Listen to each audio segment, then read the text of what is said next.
নমস্কার বন্ধুরা, শিবানী কিচেনে আপনাদেরকে স্বাগত। আজকে আমি সুজির ভাজা পিঠা করব। নিয়েছি, দুধের মধ্যে একটু লবণ দিয়ে দিলাম আর 4 চামচ চিনি দিয়ে দিলাম। দিয়ে এটাকে ফুটিয়ে সুজি দিয়ে ঘেটে নেব। দেখুন বন্ধুরা, দুধটা ফুটে গেছে। এবার এর মধ্যে আমি সুজিটা দিয়ে দেবো। সুজিটা দিচ্ছি, দেখেছেন? দিয়ে তাকে ঘেটে নেব।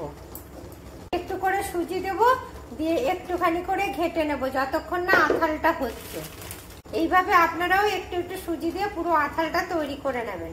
এই দেখুন বন্ধুরা, আমার আঁঠালটা হয়ে গেছে, আমি নামিয়ে নিচ্ছি। বন্ধুরা, এইরকমটা হয়েছে। এবার আমি ভাজা পিঠা করার জন্য নিয়ে নিলাম। ডোটা নিয়েছি, এবার এটাকে আমি ভালো করে মুথে নেব ভাজা পিঠা করার জন্য। দেখেছেন? এইভাবে আপনারাও মুথে নেবেন। প্রথমে বন্ধুরা, ডোটা এইভাবে মুথে নিচ্ছি, দিয়ে এইভাবে লেচি কেটে নেবো। দেখেছেন? এরকম করে করে লেচি পরপর কেটে নেব। এই দেখুন বন্ধুরা, লেচিটার মধ্যে একটুখানি ময়দা দিয়ে দিলাম।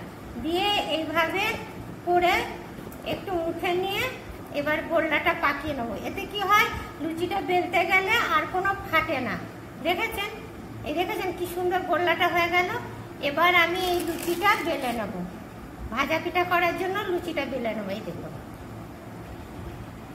দেখেছেন বন্ধুরা? এইভাবে ভাজা পিঠা লুচিগুলো বেলে নিয়েছি। দেখুন বন্ধুরা, তাওয়াটা গরম হয়ে গেছিল। একটুখানি সাদা তেল দিয়ে সুজির লুচিগুলো দিয়ে দিলাম। এটাতে তেলও কম লাগে আর খেতেও সুস্বাদু হয়। ভাজা হয়ে গেছে। এবার এর মধ্যে এই দেখুন তেল দিয়ে দিচ্ছি। দেখেছেন কি সুন্দর ফুলে গেল।